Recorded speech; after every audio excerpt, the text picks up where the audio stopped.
There are movies that audiences love, but there are also movies that change the way Hollywood makes films. Heat is not just a crime movie. Behind its intense shootouts is the story of real-life criminals, a real-life manhunt that inspired the screenplay, and a famous bank robbery scene so realistic that the United States Marine Corps used it as an example of combat tactics. And trust me, number one is the fact that will make you realize the line between Heat and real life is much thinner than you ever thought.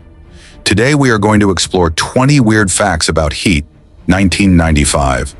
But before we begin, don't forget to like, subscribe to the channel, and turn on notifications so you don't miss our upcoming videos. Number 1. The restaurant from the famous conversation scene was a real restaurant and became a pilgrimage site for fans. Michael Mann almost never filmed Heat on studio sets. The movie was shot at around 95 real locations across Los Angeles over the course of 107 filming days. That is why the restaurant where Hannah and Macaulay sit across from each other was not a built set, but a real operating restaurant in Beverly Hills called Kate Mantilini. After Heat became a classic, the restaurant quickly embraced its connection to the film. A photo of Robert De Niro and Al Pacino was hung on the wall, and the table where the two characters shared their famous conversation became a favorite destination for fans. People came not only to eat, but also to ask for that exact table. Many took photos, recorded videos, and even reenacted the entire famous conversation between the two legendary actors at the very place where it happened. What made it even more special was that Kate Mantilini was only about 2 blocks from the headquarters of the Academy of Motion Picture Arts and Sciences. Because of that, it was also a regular dining spot for many Academy voters and people working in the film industry. It was the kind of restaurant where you could walk in and find a famous director, actor, or producer having a meal. But that story eventually came to an end. In 2014, after 27 years in business, Kate Mantilini was forced to close permanently when the landlord raised the rent. The tables and chairs were gradually removed, and the Heat fans' pilgrimage site disappeared with time. Even so, for nearly 2 decades, a neighborhood restaurant serving familiar dishes near the Academy became a famous movie landmark. All because Michael Mann wanted a real place for the conversation that the entire film had been carefully building toward. Number 2. Keanu left Heat to star in Hamlet. Today, Chris Shiherlis is almost inseparable from Val Kilmer, Neil Macaulay's loyal right hand. But originally, Michael Mann did not have Kilmer in mind for the role. His first choice was Keanu Reeves. Fresh off the huge success of Speed, Reeves was offered the role of Chris at the height of his rising career. But instead of accepting, he made a decision that surprised all of Hollywood. Reeves turned down a salary of about $6 million to perform in Hamlet at the Manitoba Theatre Center in Winnipeg, where he earned only about $1,000 a week. In early 1995, during the freezing Winnipeg winter, audiences still lined up around the block just to watch the star of Speed take on the role of Prince Hamlet. It was a choice that many people simply could not believe.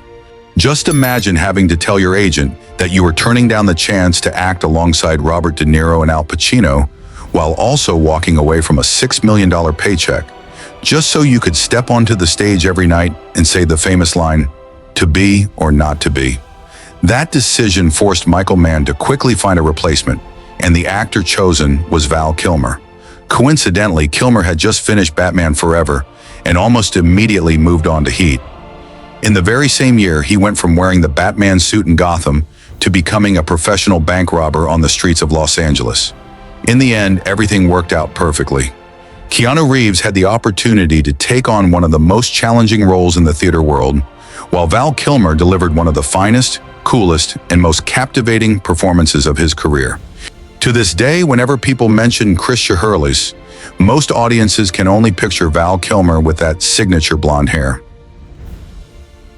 Number 3. Pacino built Hannah as a character who secretly used cocaine. Vincent Hanna always appears to have endless energy. He talks fast, reacts intensely, and operates at a pace that the rest of Heat can barely keep up with. What is fascinating is that for more than 2 decades, very few viewers knew the reason behind that performance. Al Pacino built the entire character around a secret.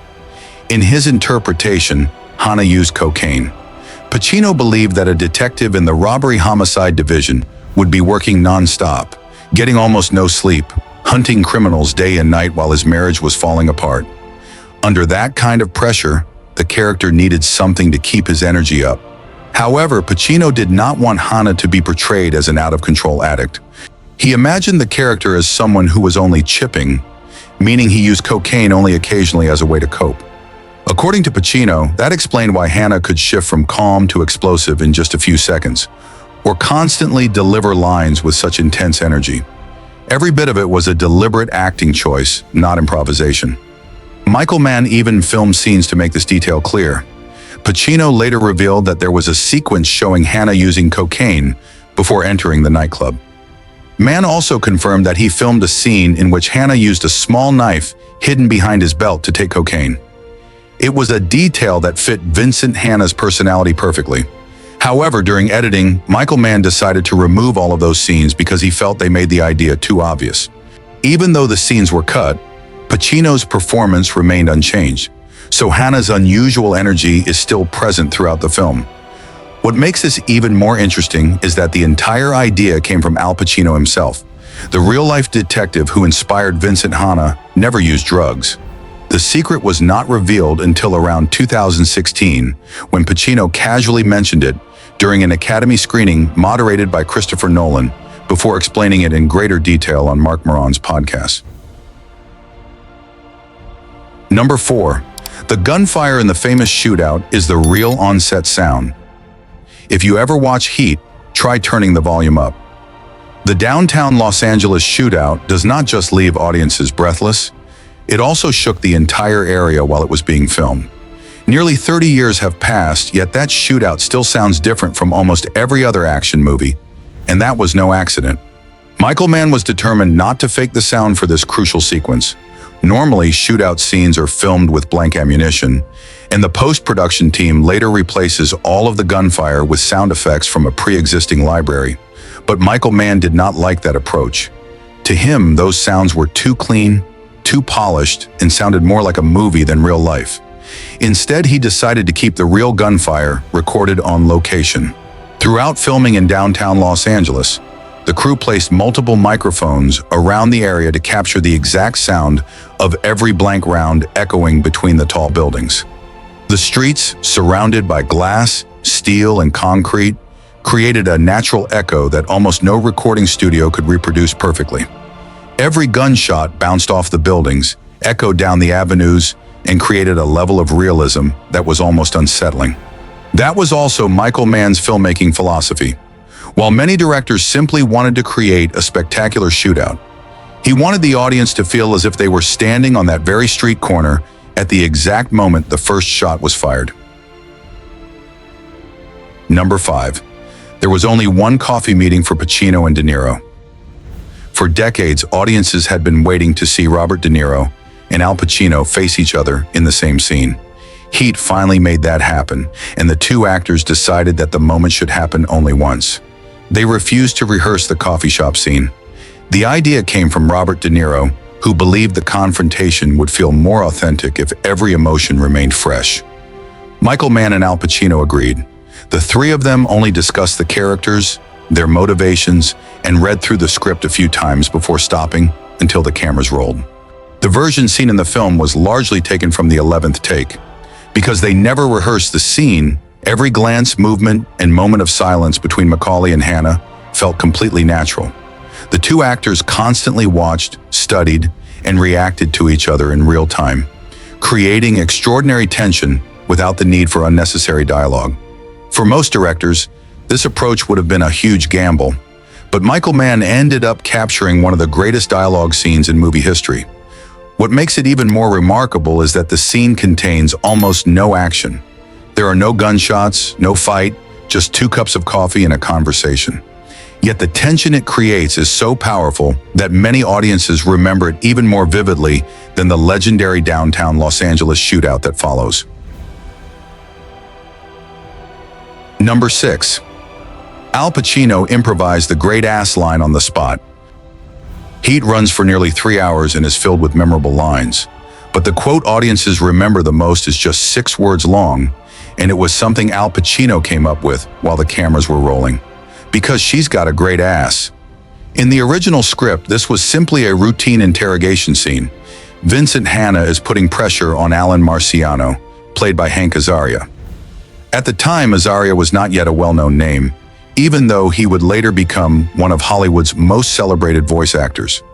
His character is involved with Charlene Shiherlis, the wife of Chris Shiherlis, played by Ashley Judd and Val Kilmer. Hanna keeps pressing him with question after question, while Marciano struggles to keep up as one piece of information after another is pulled out of him. Everything unfolds like a typical police interrogation, tense but still under control. However, Michael Mann was famous for filming many different versions of the same scene. During one take, Pacino seemed to have no interest in repeating the same performance. Right after saying, "Who? What are you? An owl?"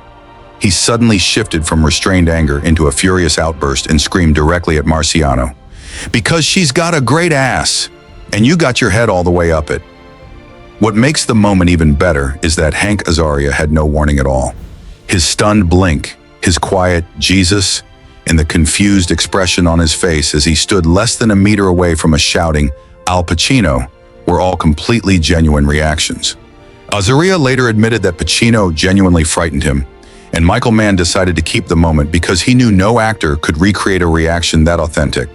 Decades have passed, and audiences still debate the bank robbery, the coffee shop scene, and the ending of Heat. But there is one thing almost everyone agrees on. The great ass line has become one of the film's most iconic moments, and one of its most frequently quoted scenes. Number 7. The reload lasts only 2 seconds, but its influence went far beyond Heat.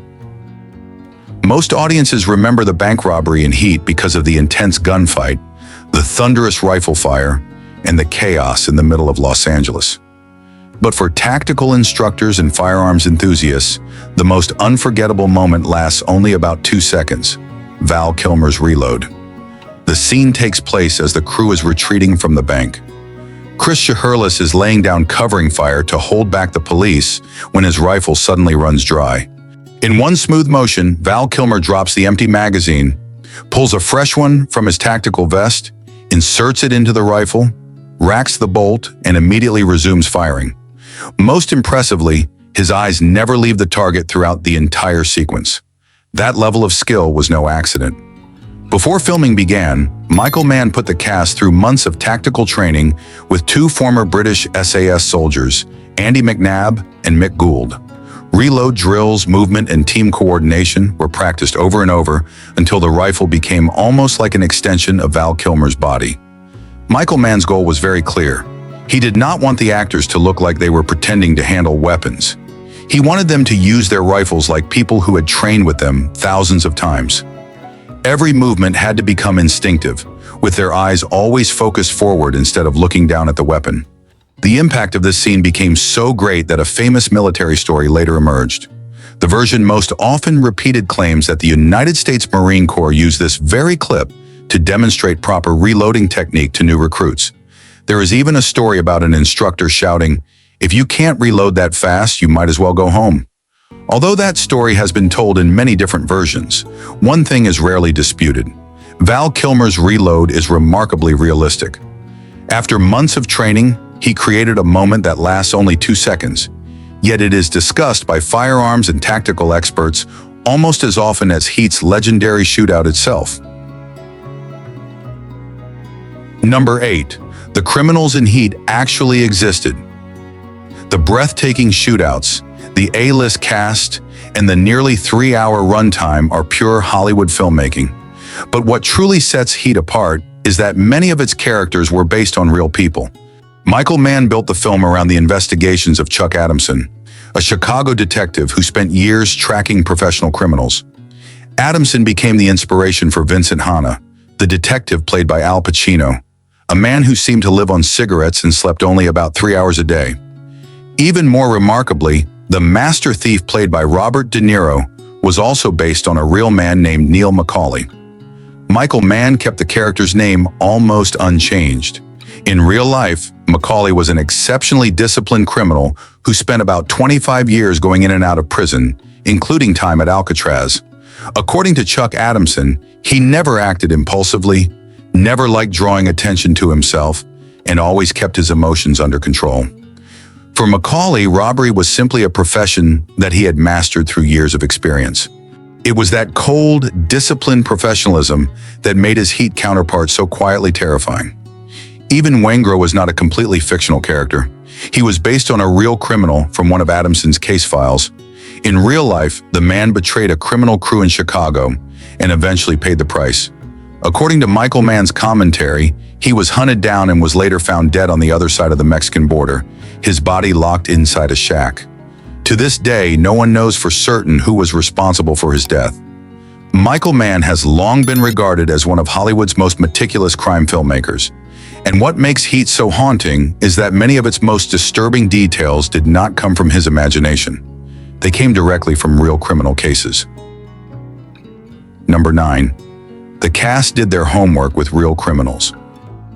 Many actors prepare for criminal roles by reading books or watching documentaries, but Michael Mann chose a completely different approach.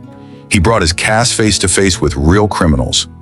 Robert De Niro, Val Kilmer, Tom Sizemore, and the actors playing Macaulay's crew were taken to Folsom State Prison, where they spoke directly with armed robbers serving long prison sentences.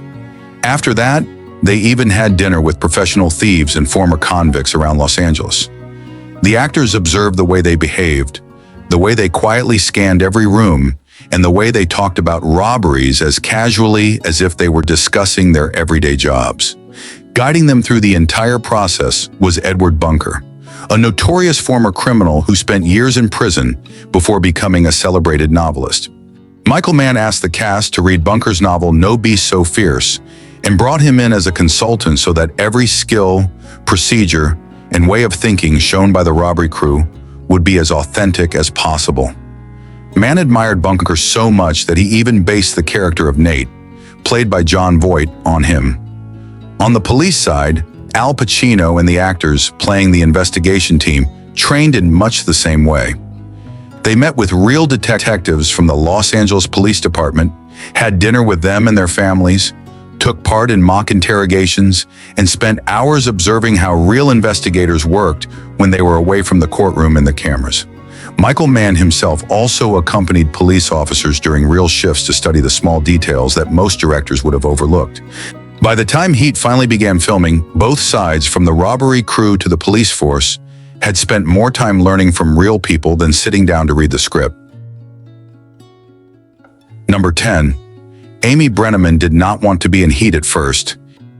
Heat is a nearly 3-hour film filled with men, guns, and intense confrontations, yet the emotional heart of the movie came from someone who looked at the script and said, yeah, no thanks." Michael Mann invited Amy Brenneman to audition after seeing her performance in NYPD Blue. At first, he wanted her to play Charlene, the role that was eventually played by Ashley Judd. But after reading the script, Brenneman was not interested at all. She told Mann that she was tired of movies that were all about men and guns, and admitted that she did not even understand what made the story so compelling. Instead of being offended, Michael Mann realized that she had just unintentionally described another character in the film. Edie is the only person who enters Neil Macaulay's life as a complete outsider, constantly wondering, who are you people? What made it even more remarkable was that Amy Brenneman barely had to act those feelings, because that was exactly how she felt when she first read the script. Michael Mann immediately moved her to the role of Edie and decided to cast her on the spot. In the end, the actress who originally did not want to be in a crime film became the emotional heart of Heat, and the role she almost turned down has become one that very few audiences can imagine being played by anyone else. Number 11. Goldenthal's ending score was replaced by Goldenthal himself. Heat ends with one of the saddest and most haunting finales in movie history. But what many people do not know is that the music heard in the final moments was not written by the composer Michael Mann originally hired for the film. As Neil Macaulay collapses on the runway at LAX, Vincent Hanna quietly takes his hand. At that exact moment, God Moving Over the Face of the Waters by Moby begins to play. The gentle piano, combined with slow layers of synthesizer, brings 3 hours of gunfire and violence to a close. leaving only two men who have finally come to understand each other. It is also the piece of music that many audiences remember most when they think of Heat, but that was never the original plan. Michael Mann had hired composer Elliot Goldenthal to write the entire score for the film.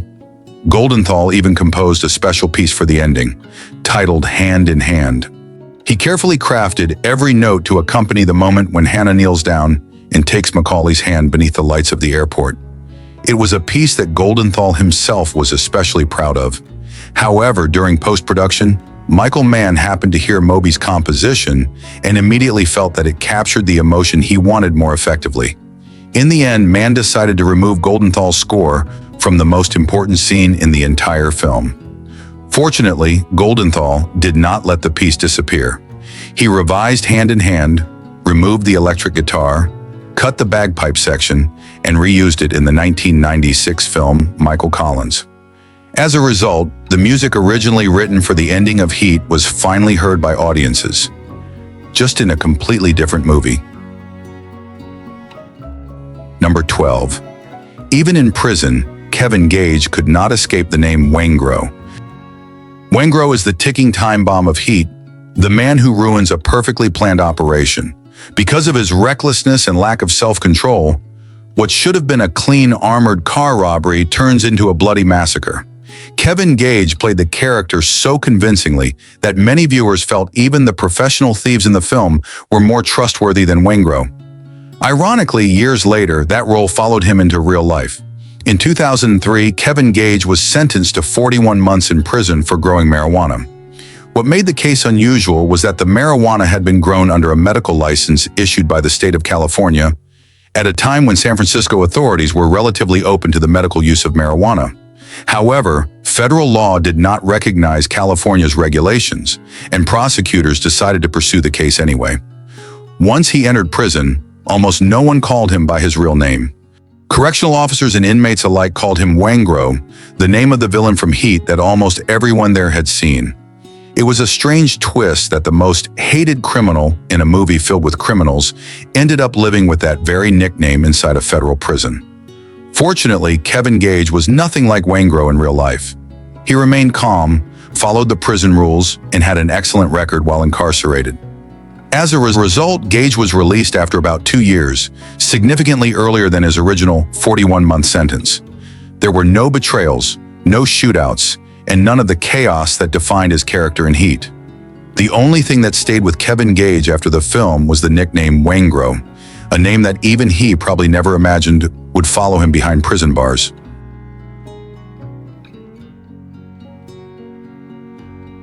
We have just explored 12 weird facts about Heat, 1995, the film that has become one of the greatest landmarks of the crime genre. Which fact in today's video surprised you the most? Do you think Heat is the greatest crime movie of all time? Share your thoughts in the comments. And don't forget to send this video to that friend who always insists that Heat is an irreplaceable masterpiece. If you enjoy videos exploring weird facts, behind-the-scenes secrets, and little-known stories about classic Hollywood movies, don't forget to hit like, subscribe to the channel, and turn on notifications so you do not miss our upcoming videos. Thank you for spending your time with us. We wish you good health, lots of happiness, and we will see you in the next video.